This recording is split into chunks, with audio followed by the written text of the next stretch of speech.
எஸ்ஐயா அதிகாரம் 22. காட்சி பள்ளத்தாக்கை குறித்த திருவாக்கு. வீட்டு கூரைகளின் மேல் நீங்கள் அனைவரும் ஏறி இருக்கிறீர்களே, உங்களுக்கு நிகழ்ந்தது என்ன? ஆரவாரம் நிறைந்த நகரமே, அக்களித்து அமர்க்களப்படும் பட்டணமே, உங்களிடையே கொலை செய்யப்பட்டோர் வாளால் வெட்டி வீழ்த்தப்படவில்லை, போர்க்களத்திலும் செத்து மடியவில்லை. உங்கள் தலைவர்கள் அனைவரும் ஒருங்கே ஓட்டம் எடுத்தார்கள், அம்பு எய்யாமலே அவர்கள் பிடிபட்டார்கள். உன்னிடத்தில் இருந்தவர் யாவரும் வெகு தொலைவிற்கு தப்பியோடியும் கண்டுபிடிக்கப்பட்டு ஒரு சேர கைதானார்கள். ஆதலால் என்னை உற்று நோக்காதீர்கள், நான் மனம் கசந்து கதறி அளவிடுங்கள். என் மக்களாகிய மகளின் அழிவை குறித்து என்னை தேற்ற முயலாதீர்கள் என்றேன். ஏனெனில் அமளியும் திகிலும் நிறைந்த நாள் அது, மக்கள் மிதிபடும் நேரம் அது. என் தலைவராகிய படைகளின் ஆண்டவரது நாள் அது. காட்சி பள்ளத்தாக்கில் இது நிகழ்கிறது. மதிர் சுவர்கள் தகர்க்கப்படுகின்றன, மலையை நோக்கி அபய குரல் எழுகிறது. ஏலாம் நாட்டினர் அம்பரா தூணியை எடுத்து சென்றனர், தேர் படையோடும் குதிரை வீரரோடும் புறப்பட்டனர்.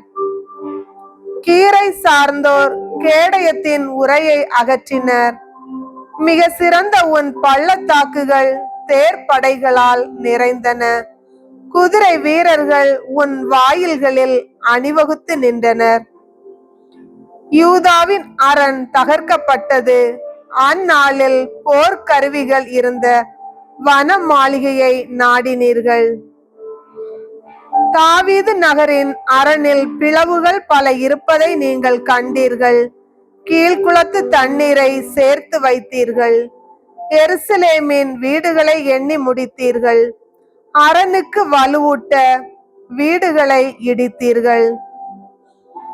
இரு மதில்களுக்கும் இடையே பழைய குளத்து தண்ணீருக்கென்று ஒரு நீர்த்தேக்கத்தை அமைத்தீர்கள்.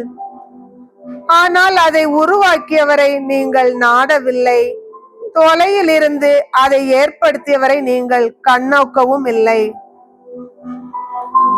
அந்நாளில் புலம்பவும் ஓலமிட்டு கதறி அளவும் தலையை மொட்டையடித்து கொள்ளவும் சாக்கு உடை உடுத்தவும் படைகளின் ஆண்டவரான எம் தலைவர் ஆணையிட்டார். நீங்களோ மகிழ்ந்து களிப்படைகின்றீர்கள். எருதுகளை அடித்து ஆடுகளை வெட்டி இறைச்சியை உண்டு திராட்சை ரசத்தை குடிக்கின்றீர்கள். உண்போம் குடிப்போம் நாளைக்கு சாவோம் என்கிறீர்கள். படைகளின் ஆண்டவர் நான் என் காதால் கேட்குமாறு வெளிப்படுத்தியது, நீங்கள் சாகும் வரை இத்தீச்செயலின் கரை கழுவப்படவே மாட்டாது என்கிறார் என் தலைவராகிய படைகளின் ஆண்டவர். என் தலைவராகிய படைகளின் ஆண்டவர் கூறுவது இதுவே. அரண்மனை பொறுப்பாளனும் அதிகாரியும் ஆகிய செபுனாவிடம் சென்று நீ சொல்ல வேண்டியது, நீ உனக்கென்று ஒரு கல்லறையை வெட்டி இருக்கிறாய், உயர்ந்த இடத்தில் அக்கல்லறை இருக்குமாறு அமைத்திருக்கிறாய்.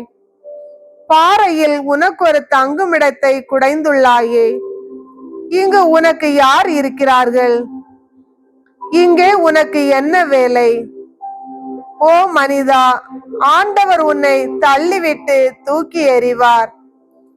உன்னை கெட்டியாய் மடக்கி பிடித்து சுற்றி சுற்றி உன்னை சுழற்றி பறந்து விரிந்த நாட்டிலே பந்தாடுவார்.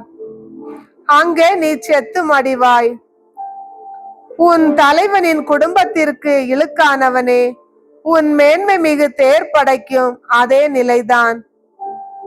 உன்னை உன் பதவியிலிருந்து இறக்கி விடுவேன், உன் நிலையில் இருந்து கவிழ்த்து விடுவேன். அந்நாளில் இல்கியாவின் மகனும் என் ஊழியனும் ஆகிய எலியாக்கிமை நான் அழைத்து, உன் அங்கியை அவனுக்கு உடுத்தி உன் கச்சையை அவன் இடுப்பில் கட்டி உன் அதிகாரத்தை அவன் கையில் ஒப்படைப்பேன். எருசலேமில் குடியிருப்போருக்கும் யூதா குடும்பத்தாருக்கும் அவன் தந்தையாவான். அந்நாளில் தாவீது குடும்பத்தாரின் திறவுகோலை அவன் தோளின் மேல் வைப்பேன். அவன் திறப்பான், எவனும் பூட்ட மாட்டான். அவன் பூட்டுவான், எவனும் திறக்க மாட்டான். உறுதியான இடத்தில் அவனை முளை போல அடித்து வைப்பேன். அவன் தன் தந்தையின் குடும்பத்தாருக்கு மேன்மையுள்ள அரியணையாக இருப்பான்.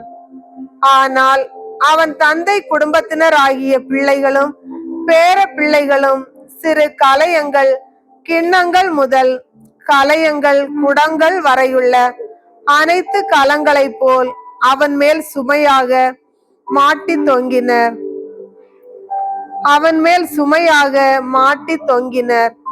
படைகளின் ஆண்டவர் உரைத்தது. அந்நாளில் உறுதியான இடத்தில் அடிக்கப்பட்ட முளை பெயர்ந்து முறிந்து கீழே விழும். அதில் தொங்கிய சுமையும் வீழ்ந்து அழியும் என்கிறார் ஆண்டவர்.